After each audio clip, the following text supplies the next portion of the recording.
अस्मद्गुरुसमारम्भां यतिशेखरमध्यमां लक्ष्मीवल्लभपर्यन्तां वन्दे गुरुपरम्पराम् ஆழ்வார்கள் வாழி அருளிச் செயல் வாழி தாழ்வாதுமில் குறவர்தாம் வாழி ஏழ்வாறுமுய்ய அவர்களுரைத்தவைகள்தாம் வாழி செய்யமறை தன்னுடனே சேர்ந்து அகலகில்லே நிறையுமென் அலர்மேல் மங்கை உரை மார்பா நிகரில் புகழாய் உலகம் உன்னுடையாய் என்னையாழ்வானே நிகரிலமரர் முனிக்கணங்கள் விரும்பும் திருவேங்கடத்தானே புகழொன்னில்லா வடியேன் உன்னடிக்கீழமர்ந்து புகுந்தேனே அகில புவன ஜன்மஸ்தேம பங்காதிலீலே வினத விவித பூத விராதரக்ஷை கதீக்ஷே ஸ்ருதிசிரசி விதீப்தே பிரம்மணி ஸ்ரீனிவாசே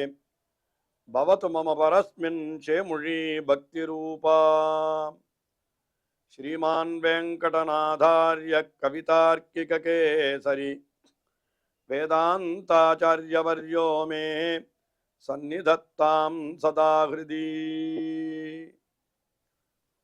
ஸ்ரீரங்கநாதனுடைய பாதுகைகளை குறித்து ஓரிரவிலே 1000 ஸ்லோகங்களை அருளிச் செய்த வேதாந்த தேசிகன் ஒவ்வொரு ஸ்லோகத்திலேயும் அந்த பாதுகையினுடைய பெருமையை பல்வேறு விதங்களிலே எடுத்து உரைக்கிறார். அதிலே இப்பொழுது நிர்யாத்தனா பத்ததி என்கிற ஒரு பத்ததியில் உள்ள ஸ்லோகங்களை அனுபவிக்கிறோம். அதாவது இந்த பத்ததியிலே என்ன தெரிவிக்கப்படுகிறது? அயோத்தியிலே பட்டாபிஷேகம் செய்து கொண்டு எழுந்தருளியிருந்த அந்த பாதுகை ராமபிரான் மறுபடியும் அயோத்திக்கு திரும்புகிறான் என்று கேள்விப்பட்டவுடனே பரதாழ்வான் அந்த பாதுகையை கொண்டு போய் ராமபிரானிடத்திலே சமர்ப்பிக்கிறார். நீ மறுபடியும் இதை அணிந்து கொள் என்பதாக. அப்படி மறுபடியும் ராமபிரானிடத்திலே போய் சேர்ந்த அந்த விஷயம்தான் நிர்யாத்தனா. அந்த சமயத்திலே நடந்த நிகழ்ச்சிகளினுடைய ஒரு நுட்பங்களை பல பல ஸ்லோகங்களாலே வர்ணிக்கிறார் வேதாந்த தேசிகன். அதிலே நாம் இப்பொழுது பாதுகா சாஸ்திரத்திலே 229வது ஸ்லோகத்தை நாம் பார்க்கிறோம்.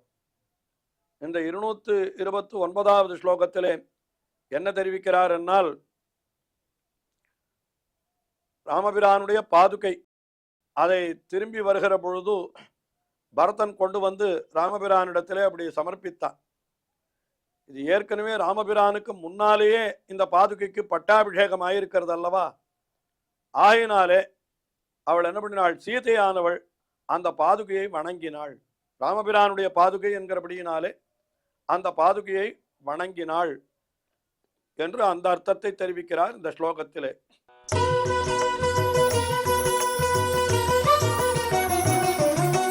பிரத்யாகதஸ்ய பவதீம் அவலோக்ய பர்த்துஹ பாதாரவிந்தசவிதே பரதோபநீதாம் பூர்வாபிஷேக விபவாப்யுச்சிதாம் சபர்யாம் மத்யே சதாம் அகிருத மைதிலராஜகன்யா.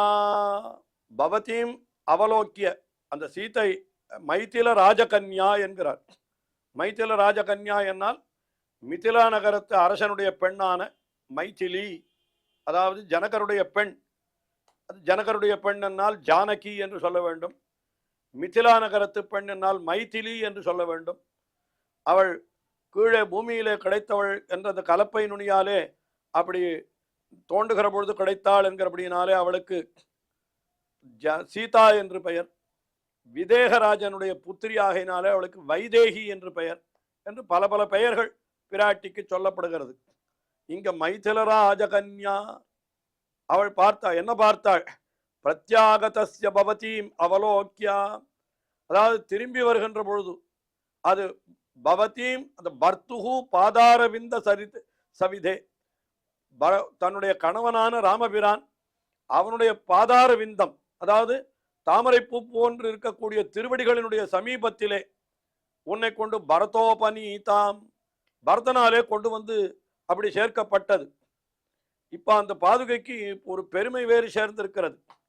அதாவது ராமபிரானிடத்திலிருந்து பாதுகையை பெற்றுக்கொண்ட பொழுது இல்லாத ஒரு பெருமை இப்பொழுது பரதன் கொண்டு வந்து சேர்க்கிற பொழுது இருக்கிறது. என்ன கேட்டா, பூர்வாபிஷேக விபவாப்யுச்சிதாம், பூர்வாபிஷேக விபவம் என்ன, ராமபிரானுக்கு முன்னாலே பட்டாபிஷேகம் பெற்ற பெருமை என்கிறது பாதுகைக்குத்தானே இருந்தது.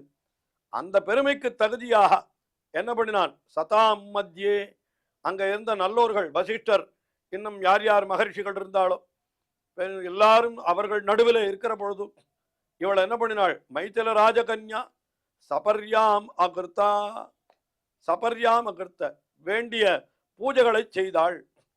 என்ன பூஜை செய்தாள்? அது வணங்கினாள் என்கிறது அடுத்த ஸ்லோகத்தில் சொல்ல போகிறார்.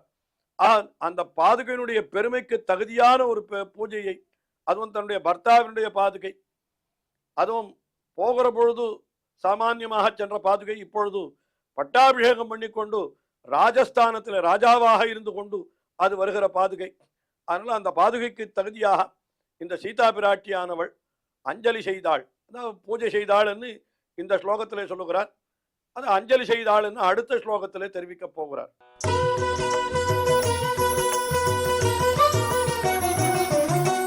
சம்பிரேக்ஷே மைதில சுதா மணிபாதரக்ஷே பிரத்யாகதஸ்ய பவதிம் பரதஸ்ய மௌளௌ நிர்திஷ்ய சா நிபிருதம் அஞ்சலினா புரஸ்தாத் தாராதிகாஹ பிரியசகீஹி அசிஷத் பிரணந்தும்.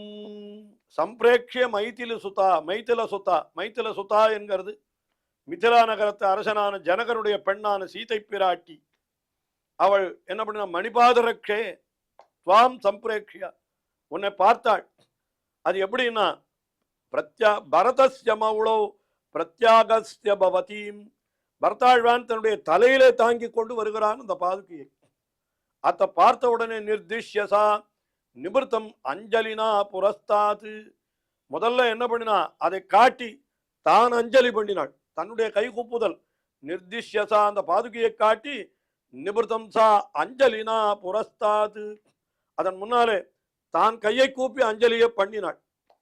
அதற்கு அப்புறம் என்ன பண்ணினாள் என்னால் தாராதிகாக பிரியசகீஹி பிரணந்தும் அசிஷத்து, தாரை முதலான மற்ற பெண்கள், அதாவது சீதா பிராட்டி புஷ்பக விமானத்திலே வருகிறாள். அது வால்மீகி ராமாயணத்திலேயே சொல்லப்பட்டிருக்கிறது. லங்கா ராஜ்யத்திலிருந்து புஷ்பக விமானத்திலே புறப்பட்டு வருகிறாள். வருகிற பொழுது கீழே எல்லா விஷயங்களெல்லாம் காட்டிக்கொண்டே வருகிறான் ராமபிரான். இந்த இடத்திலே தான் ராவணனை வதம் பண்ணினேன், இந்த இடத்திலே தான் கடலிலே அணை கட்டினேன், இந்த இடத்திலே தான் சமுத்திரராஜன் எனக்கு அனுகிரகம் பண்ணினான் என்று இப்படி பல விஷயங்களை சொல்லிக்கொண்டே வருகிற பொழுது கிஷ்கிந்தைக்கு அருகிலே வந்த பொழுது இந்த இடத்திலே தான் நான் சுக்ரீவனோடு நட்பு கொண்டேன், இது கிஷ்கிந்தை என்று காட்டினான். உடனே அப்பொழுதே சீதை சொன்னாலாம், இப்பொழுது வானர வீரர்கள் மட்டும்தானே நம்மோடு இருக்கிறார்கள் இந்த புஷ்பகுமானத்தில், இது போதாது, அந்த கிஷ்கிந்தையில் இருக்கக்கூடிய அத்தனை ஸ்திரீகளையும் அந்த வானர வீரர்களுடைய பத்தினிமார்கள் அவர்களையும் நாம் நம்முடைய பட்டாபிஷேகத்திற்கு அழைத்து செல்ல வேண்டாமா, அயோத்திக்கு அழைத்து செல்ல வேண்டாமா என்று கேட்டாளாம். உடனே அங்கே புஷ்பகுமானத்தை இறக்கி அங்கே இருக்கக்கூடிய அந்த வானர ஸ்திரீகள் அவர்களையும் சேர்த்து அழைத்து கொண்டு அயோத்திக்கு வந்தான் என்று வால்மீகி ராமாயணத்தில் சொல்லப்பட்டிருக்கிறது. அதனால அந்த ஸ்திரீகள் எல்லாம் இப்பொழுது சீதா பிராட்டிக்கு தோழிகளாகி விட்டார்கள் அல்லவா. தாரை என்கிறவள், அவள் வாலி மாண்ட பிற்பாடு சுக்ரீவனுக்கு பத்தினியாக ஆகிவிட்டாள். சுக்ரீவனுக்கு ஏற்கனவே ருமை என்று ஒரு பத்தினி இருந்தாள் என்று, இன்னும் விபீஷனுடைய பத்தினி அவளெல்லாம் கூட புஷ்பகுமானத்தில் இருந்தாள் என்றே நாம் கொள்வோம். ஆக தாராதிகாக பிரியசகீஹி என்று தாரை முதலான பிரியசகீஹி அவருடைய சீதா பிராட்டியுடைய பிரியமான தோழிகள் இருக்கிறார்கள் அல்லவா, அவர்களையும் கூட என்ன பண்ணினாலாம், பிரணந்தும் அசிஷத்து, நீங்களெல்லாம் கூட இந்த பாதுகையை சேவியுங்கோள் என்று தான் முதலிலே சேவித்து அந்த பாதுகையை, அந்த பரதாழ்வான் தலையிலே எழுந்துள்ள பண்ணி கொண்டிருக்கிறவர்கள் பாதுகையை தான் கையை கூப்பி அஞ்சலி பண்ணி அதற்கு வேண்டிய பூஜையை பண்ணினாள். இப்பொழுது தாரை முதலிய தன்னுடைய தோழிகளையும் பார்த்து நீங்களும் சேவியுங்கள், வணங்குங்கள் என்று அவர்களுக்கு கட்டளையிட்டாள் என்று இந்த ஸ்லோகத்திலே தெரிவிக்கிறார் வேதாந்த தேசிகன். அதற்கு அடுத்தபடியாக 231வது ஸ்லோகம். இந்த ஸ்திரீகள் மட்டும் அல்ல, அதாவது சீதை மற்றும் அவளுடைய தோழிகளான ஸ்திரீகள் அவர்கள் மட்டும் அல்ல, இன்னும் மற்றுமுள்ள விபீஷணன் சுக்ரீவன் முதலானவர்கள் அவர்களெல்லாம் கூட தங்கள் தலையாலே உன்னை வணங்கினார்கள். அங்கு வருகிற பொழுது அப்படி அந்த பரதாழ்வான் பாதுகையை எழுந்தருள பண்ணி கொண்டு வந்த பொழுது சுக்ரீவன் விபீஷணன் முதலானவர்கள் எல்லாம் கூட தலையாலே வணங்கினார்கள் என்கிற அர்த்தத்தை இந்த 231வது ஸ்லோகத்திலே தெரிவிக்கிறார்.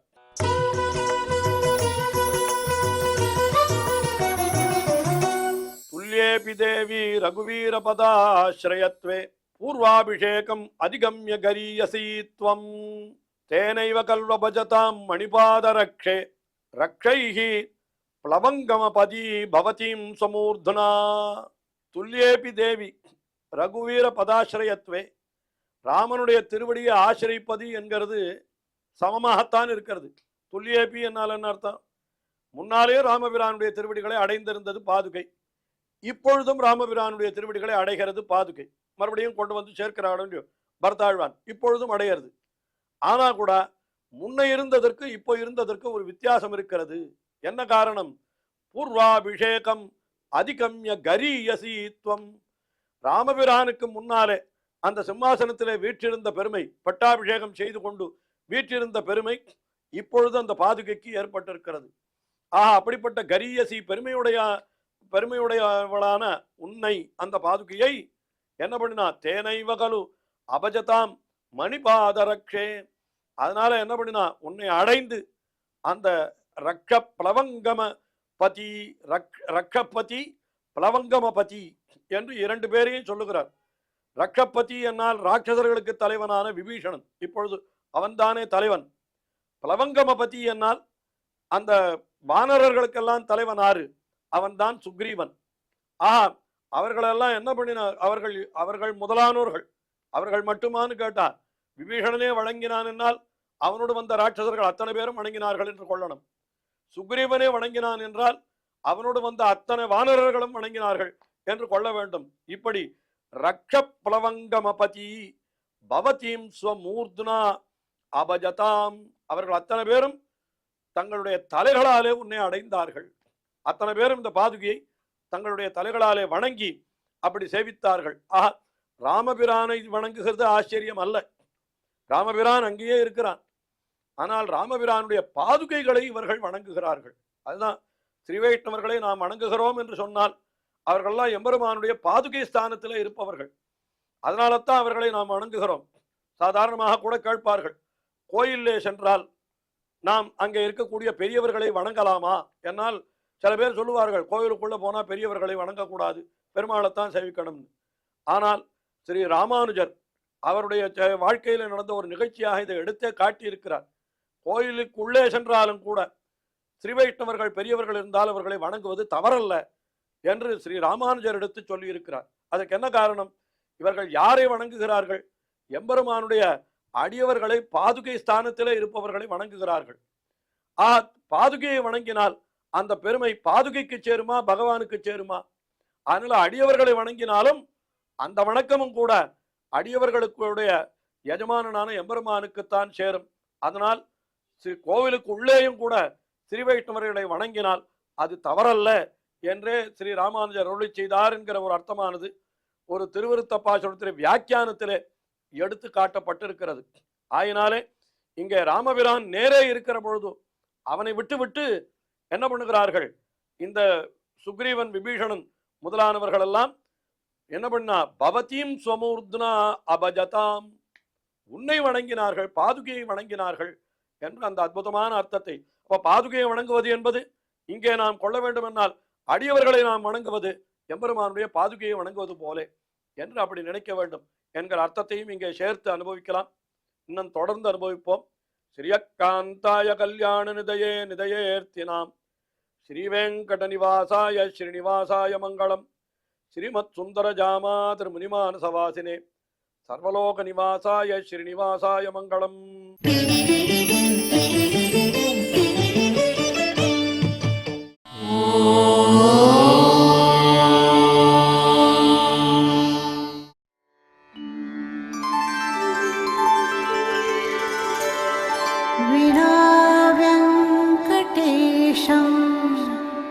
ननाथो ननाथः सदा वेङ्कटेशं स्मरामि स्मरामि.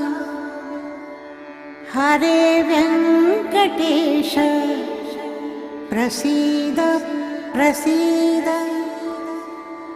प्रियं वेङ्कटेश प्रयच्छ प्रयच्छ